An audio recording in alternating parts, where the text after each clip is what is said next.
This week on Not Another Shooting Show. That's not a collection. That is the random shit you've bought. Mid-January in Wisconsin is dumb. Oh, shut up, you fucking lefty. I don't remember if it was illegal or just stupid. He's Jeff King. I'm Andy Erickson. This is Not Another Shooting Show. We go to Fall River, Massachusetts, where police say a man was taken to the hospital after accidentally shooting himself during a police pursuit. Now, if you had to make your guess, Jeff, was he on foot? Was he on a bicycle? Or was he in a motor vehicle? I'm going to guess a motor vehicle. He was on foot. On Saturday evening, officers responded to the area of the Sunset Hill housing development for a report of gunshots. At the scene, police said a suspect fled on foot, causing a police pursuit. During the chase, the suspect accidentally shot himself in the leg, according to police. The man was sent to an area trauma center with non-life-threatening injuries. Police say no members of their agency discharged their firearms during the incident. Well, I'm glad you're disciplined, Fall River Police. Well done.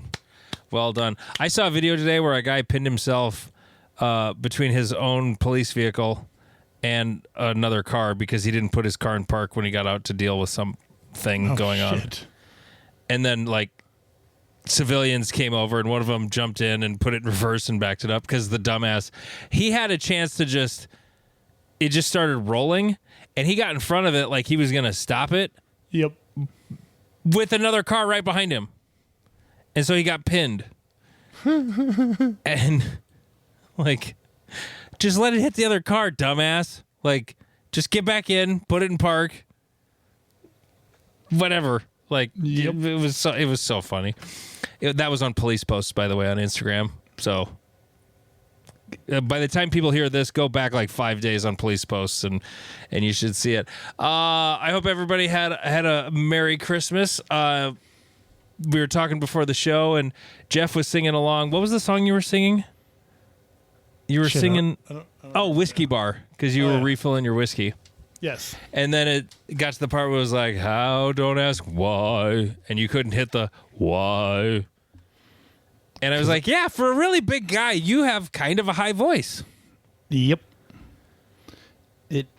I didn't realize it until it was pointed out to me, and then I became self-conscious about it, and then I remembered that I'm a large human being that fights other human beings, and then I stopped being self-conscious about it. Yeah, well, you don't have a high voice. I mean, I kind of do. But it's not like you're like, hi. Hi. No, it's not like that. It's just not a low voice. I would say it's in the middle register of male voices. I wouldn't say but for as big as you are, you'd sort of expect, I'm 6'9", but I never played basketball. Those very deep baritone guys on Instagram. Yeah. I mean, when I was younger than you, you're 33? Yep, I'll be turning 33 in 2 months. Okay. I was younger than that, but when I was in my 20s, I was listening to an old tape of me doing high school sports when I worked out in Rapid City. And I'm listening to a guy whose voice I recognized and remember from back then. And then I heard myself. I'm like, why do I sound so weird? Oh, that's how I sounded back then. It was up here. I actually did have a really high voice. Much higher than... And I never really did anything to try to make it deeper or anything. It just got deeper with time. But It's still... My voice isn't exactly deep either. I don't have a low voice whatsoever. I don't know. I got older and it got a little lower. That's it. That's all I got. But I don't really look how I sound either. When I was in college, a good buddy of mine, when I was doing college radio, he said, you sound like you're 5'7" and weigh 140 pounds. I'm like, yeah, that's fair. No, because he's like, knowing what you look like and what you sound like is totally different because I was former football player, 6'1", 270 something, and it just didn't match. So if you're listening to this and we've mentioned how big Jeff is, he is a large man. He's 300 pounds, 6'9". a beard that. It's been trimmed. Oh, you have trimmed it. Yes, since after my Swedish buddy told me I look Korean.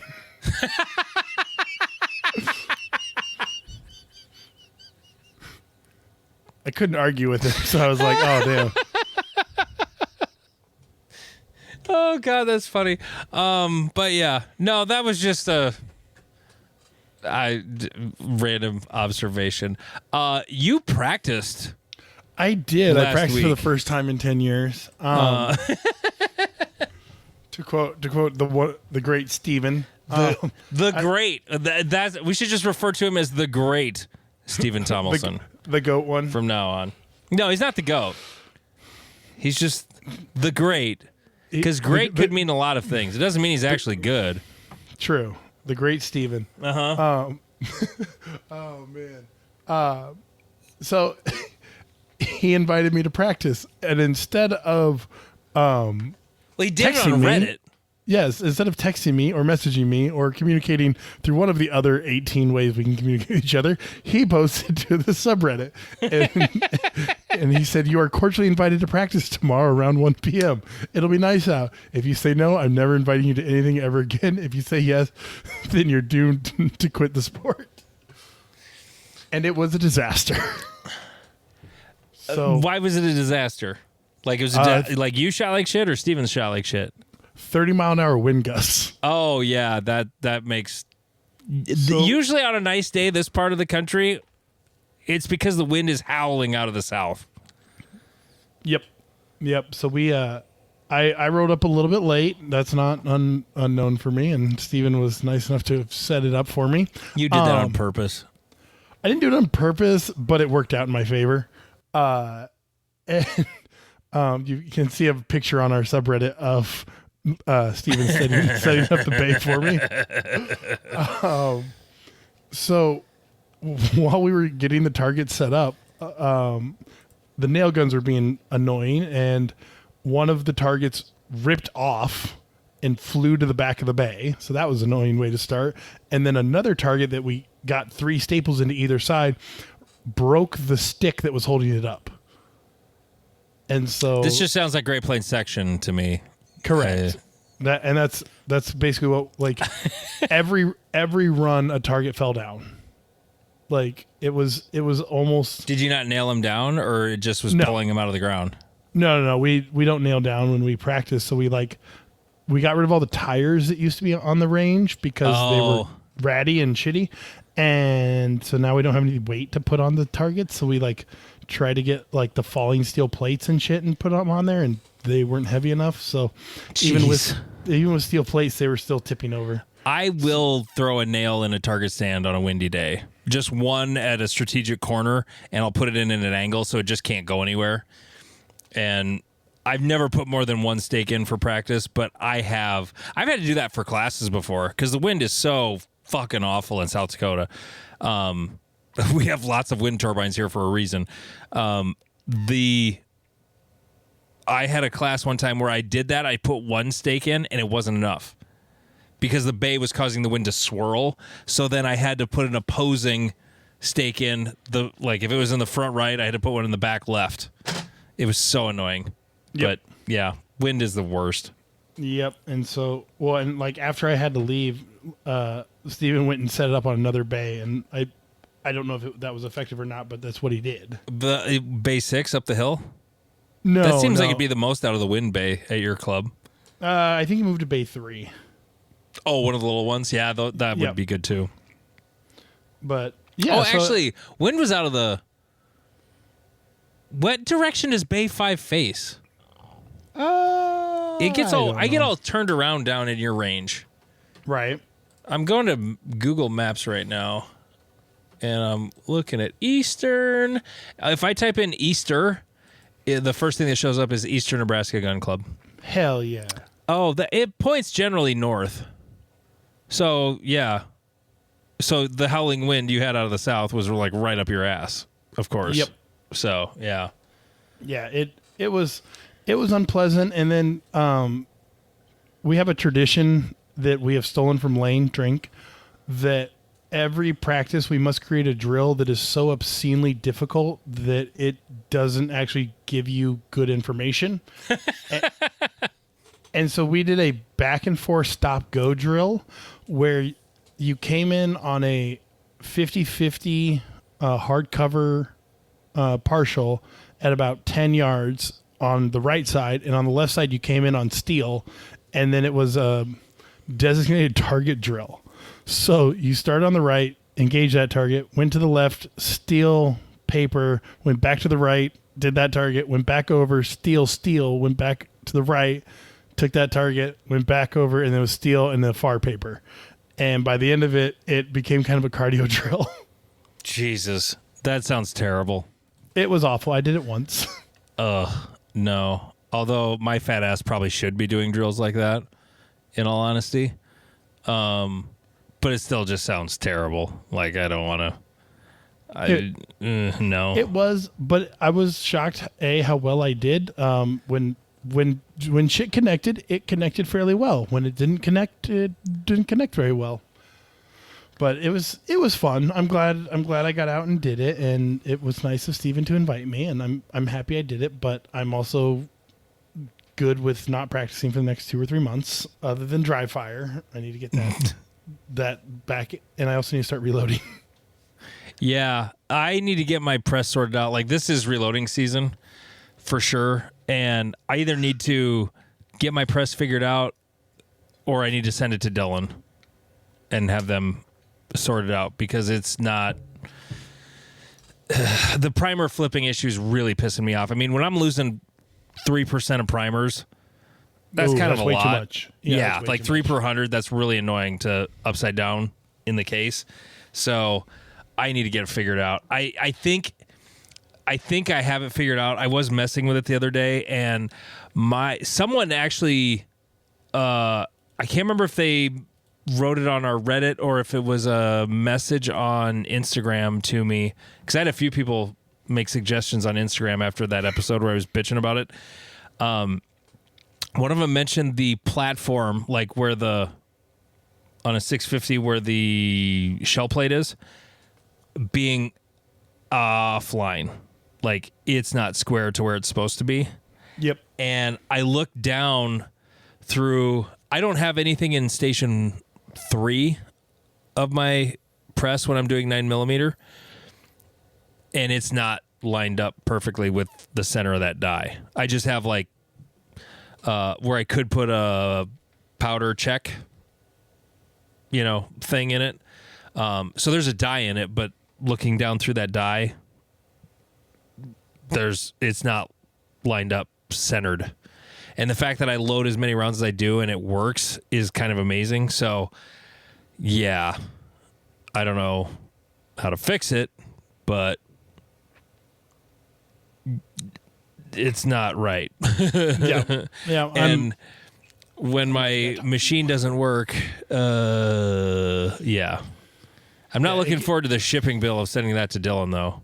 Like, that's going to be fucking expensive, because I got rid of the box. I was not storing that big giant fucking box forever.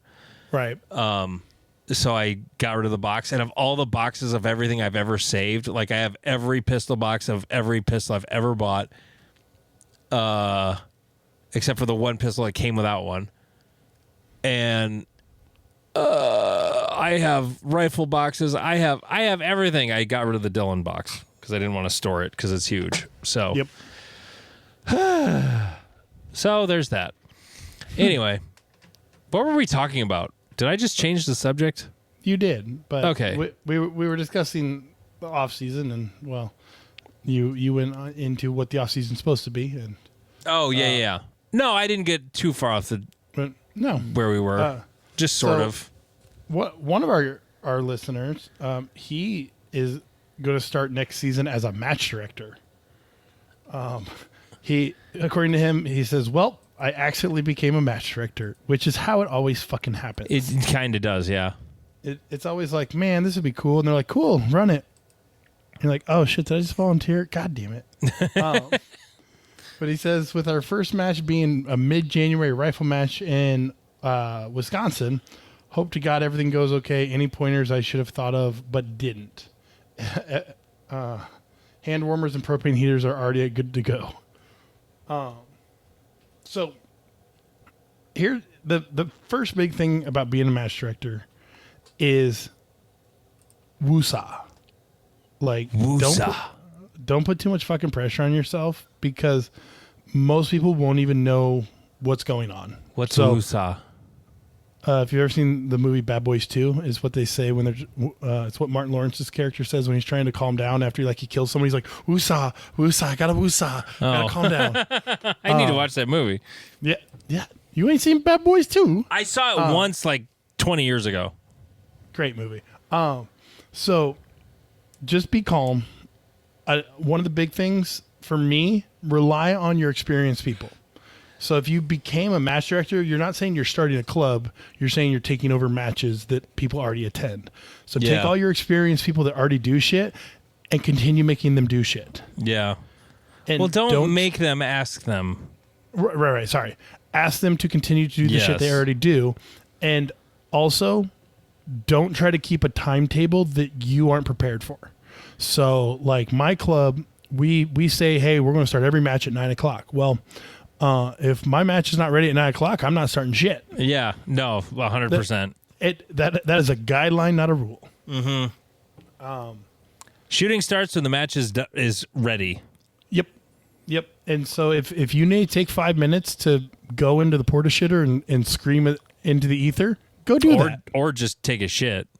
Or just take a shit. Yeah, whatever. Like, the match starts when you have your belt on and your gun on and you're ready to go to your first stage. Because I have 100% gone to a stage, been trying to put my belt on, and then got called over to do something. And then when I got back, I was the next shooter up, and I didn't take the note that I now tell everyone to take. Tell them to skip you. Or shoot last on your first stage for sure. Or if you roll up and you're coming back from fixing some dumb shit, because it's always something stupid, you come back and they're like, hey, you're last shooter, you're up. Take 5 minutes, do a walkthrough. Yeah. Get your head into the space that you need to pay attention to what you are doing. As long as you don't milk that, that is 100% okay. And I did that actually for the first time this year. It's the fourth year we ran matches at my club. For our club matches, I've been the match director the whole time. I handed off the major match at my club to Josh this year, so he's running Great Plains this year, but I'm still helping him with it. By the way, that goes on sale New Year's Day at 10 a.m. Great Plains section on sale New Year's Day. PracticeScore.com.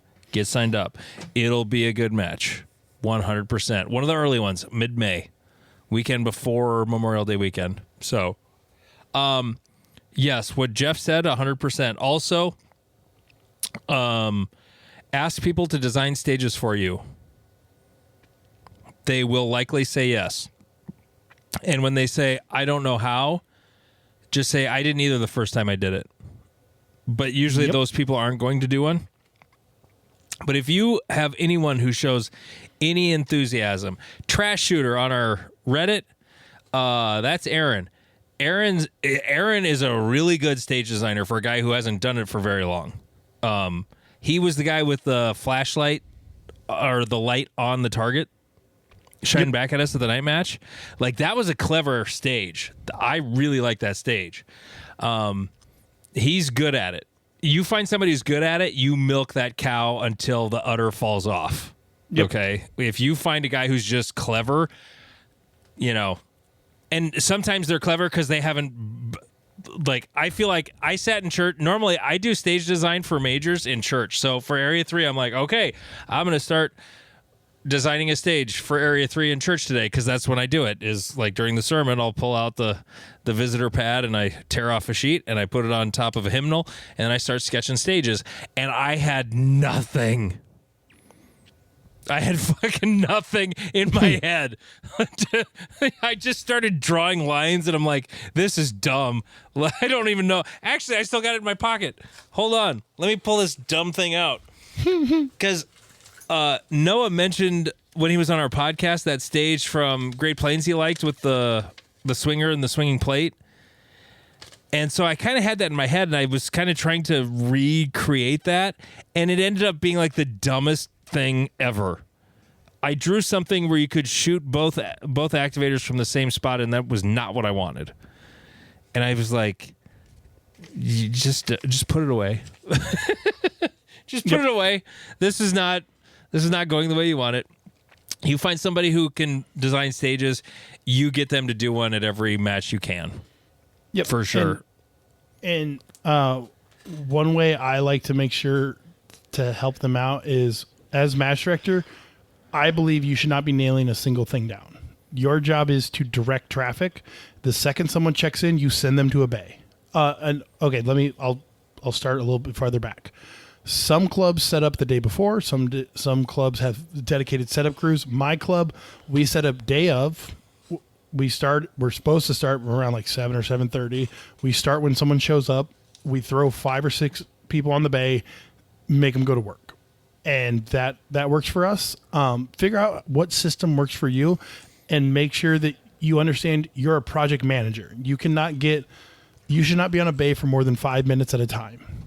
And before you move on to the next stage, to be like, okay, is this one progressing? Is this one progressing? Because I've 100% forgot to go check on a stage, come to it and gone, okay, it's 8:45 and walls are not even up yet. Okay, so I guess we're doing this.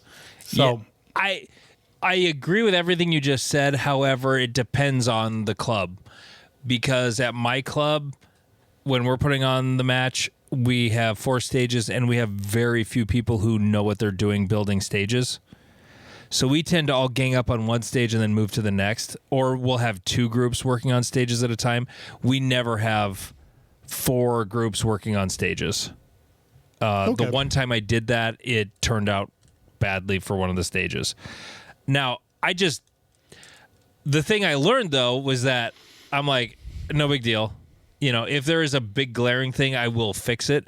Like, all we had to do was like move 2 targets a little bit, and all of a sudden the stage went from dumb to awesome. You know, so definitely make those adjustments as you're walking around before shooting starts. Definitely, 100%. I've gotten worse at coming up with the concept for the stage, but I've gotten really good at fixing or making a stage better. Yeah. Because like my creativity is kind of fried for stages, but finding the little things I've gotten quite good at. That's why I plan on farming out a lot of the design work for Area 3. And I'm going to tweak on all of them. Right. And like, because I'm the same way. I'm more of a tweaker than I am like an actual designer. A quick tip: be prepared for an anal stage designer who will get offended that you are changing their design. Even if it's a complete violation of the rules, they will still get mad. Yeah, I've had a dude yell at me who's a rule Nazi, yell at me for moving a target when it was a 100% shoot through. Like the targets were 100% aligned with each other. And he's like, don't, why are you moving my targets? Like, I put them there for a specific reason. And I was like, I can shoot through this target and get 4 alphas. So I'm moving this target. And he's like, no, you need to ask me first. I go, I don't need to ask you anything. I am doing the thing. And what you learn is, as a match director, your job is to be you're not designing stages, you're dealing with people. And like my favorite will always be, I had a guy design a stage and I didn't really like how he designed the stage, but he wasn't really paying attention at the same time. So I started kicking targets. And when I realized he didn't notice that I was kicking targets, I just kept kicking them until they were where I thought would be better. I just avoided all conflict that way. And it got nailed down and it was an okay stage, but I was like, this is better than what you planned. I think you can, I tend to coach the stage designers. While I haven't run into what you're talking about, but I ran into it when I was shooting out in Spearfish at Brucey's club. There was the first time I shot out there like 2 years ago. One of the stages was, I don't remember if it was illegal or just stupid, but there was something kind of heinous about it. And he just sort of shrugged his shoulders and was like, I don't want to piss off the stage designer. And it's his club. I let it go. like, I get it. Sometimes you just have to kind of, this isn't the worst thing that ever happened. But you have to appease their ego sometimes if you want them to make another one next month. yeah, and for small clubs, like, that's a thing. But also, if you're the one designing all the stages at first, definitely do not fall in love with them.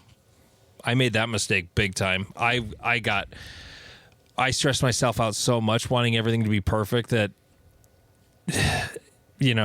I lost sight of the fact that this wasn't really that big a deal. Although when targets are mounted above a barrel that is placed to hide the target, that does sort of make my ass itch a little bit. Yeah. That happened at like the first or second club match I ever did. There was literally a target stand behind a barrel, and they hung it at 5 feet.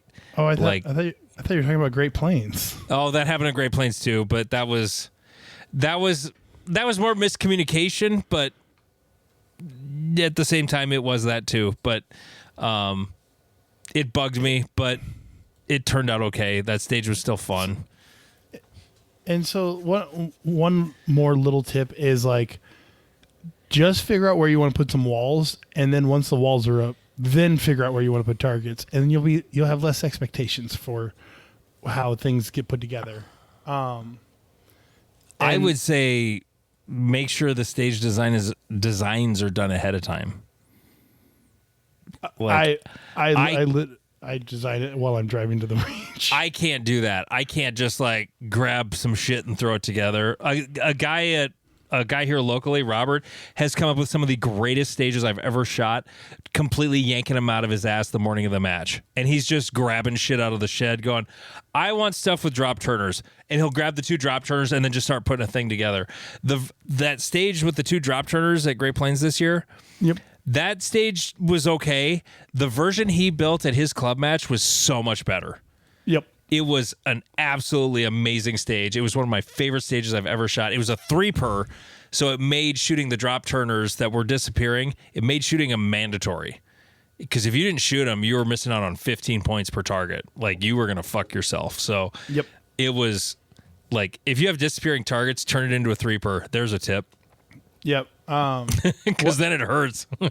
So, and a little more specific advice for this guy, because he's saying he's running a rifle match. Oh, I missed that. Yeah, so he said with our first match being a mid-January rifle match in Wisconsin, hope to God everything goes okay. So here's some things you're going to have to deal with. And I'm speaking for my club. My club, Andy has told me that my club is one of the most toxic places he has ever seen. Well, you have a good culture, but like the different genres don't interact well. So when we ran our rifle match, never mind. Your club is toxic. Never mind. Yes, I was trying to be nice. Yeah, no, we are full of personalities, and so like set up a way you are going to do it to handle the rifles and explain it before the match. So when we ran our last rifle match, Lane, drink, he actually grabbed his rifle and was like, here's how I expect you to move. Here's how I expect you to unbag your gun. Here's how I expect you to unload and show clear. Like, spell out every single detail for them, because rifle matches are catnip to tactards. I don't give a shit that it's fucking January in Wisconsin. You are going to get some, like, the zombies are coming for me tactards who have never shot a match. January in Wisconsin is dumb. I'm sorry. That sounds terrible. I don't disagree. Like, props to you for, like, actually going out and do it. I don't shoot matches when it's below freezing. But go through every single detail. Even the ones you're like, oh, everyone should know this. They don't. They really don't. How do you move with a rifle from right to left? Show them. Literally show them how you expect them to move with a rifle from right to left. Show them how to unload and show clear. I just move from right to left. With a rifle? Yeah. I just leave it in my hands. I turn to my left and I run. Oh, shut up, you fucking lefty. No, it's lefty fuck is what you're supposed to say. Sorry. I am a lefty fuck. Correct. He is a a lefty fuck. So go through all that stuff. Make sure they understand. Keep it stupid simple. You didn't really say what kind of rifle match it is. Like we ran a hit factor match, so we explained scoring and we explained like that we weren't doing a lot of the dumb shit that our three gunners do, where they like once the rifle's empty, they kind of just treat it like it's a stick, and it gets really fucking weird when someone's like carrying it by its barrel and like pointing it at you while they're dragging the fucking the buttstock on the ground, and you're like, what the fuck? That's not muzzle up. And they're 5'8". That's even makes it worse. Yep. So go through every single detail before. And if you have any more questions, you're welcome to message us. And avoid slings if at all possible. Yep. Avoid retreats. I mean, well, I wouldn't say this for a rifle match. For a pistol match, I would say as long as the retreats are to the right, the lefties are used to getting fucked by that. We understand how to deal with it. But if you have a retreat going to the left, the righties are going to DQ themselves a lot. So rifle match, I would say just don't have a retreat stage at all. Like avoid retreating if at all possible. But yep. Yeah. And if it is hit factor, I mean, when it comes to the rifles and the muzzle, like our old cops and robbers match that we used to have, we had a lot of cops and they're used to moving the way they're trained. And sometimes it would cause them to, like, as they're moving from, say, left to right, their muzzle would swing as they're moving. It would go back and forth. And on the far right side of that swing, like maybe it technically broke 80, but it was never an unsafe action. The muzzle was still pointed at the ground the entire time. It was nowhere close to anybody, but it broke the rule. You know what I mean? Like it technically broke 180. If you're dealing with those people and this is a club match, like I'm not saying clubs should be going out there breaking the 180, because if you're USPSA and I'm an area director and blah, blah, blah, blah, blah. I'm just saying, give them the benefit of the doubt. Have a little grace on that for as long as it's safe, because you can break the rule and still be safe. Like they're not mutually exclusive. So, have a little grace with that. If they break 180 hard, like DQ their ass in a heartbeat. I'm not saying don't do that, but and then take nothing personally. I struggle with this one a lot, but like everything you do, you can do things to be nice to people, and people will still shit on you for doing it. And once you're in the match leadership realm, you're just there. So like I'm specifically referring to a case where we had a bunch of cops show up to a match, more than one squad could accommodate, so we had to spread them out. I was not match director for this match, but I was one of the match directors for the matches in general. And so I had 3 different cops message me about why I moved cops around. And I was like, I'm sorry, I wasn't involved in this. And there was 17 of you and we run 12-man squads. I don't know what you wanted us to do here. So you will have people who will complain to you about the weirdest shit. And you're like, I didn't know that was an issue. I'm going to go do something else now. So just learn to let it roll off your back. I'm very bad about this. I'm a very petty person. I also don't work well early in the morning, and most of these issues pop up early in the morning, so they get the very angry version of me. Yeah, early in the morning sucks. Anyway, this is the part of the show where I say patreon.com/notanothershootingshow. Just $3.57 a month, and you'll get to hear Jeff shit on 2011 owners. It's about to happen, and I can't wait for it, because there was a thread on Reddit that he is ready to drop a bomb on, and I am here for it. Patreon.com/notanothershootingshow. Just $3.57 a month, and you get an extra episode every single week, even though we gave you like 35 minutes this time around. I just forgot that we were doing the Patreon episode. Patreon.com/notanothershootingshow.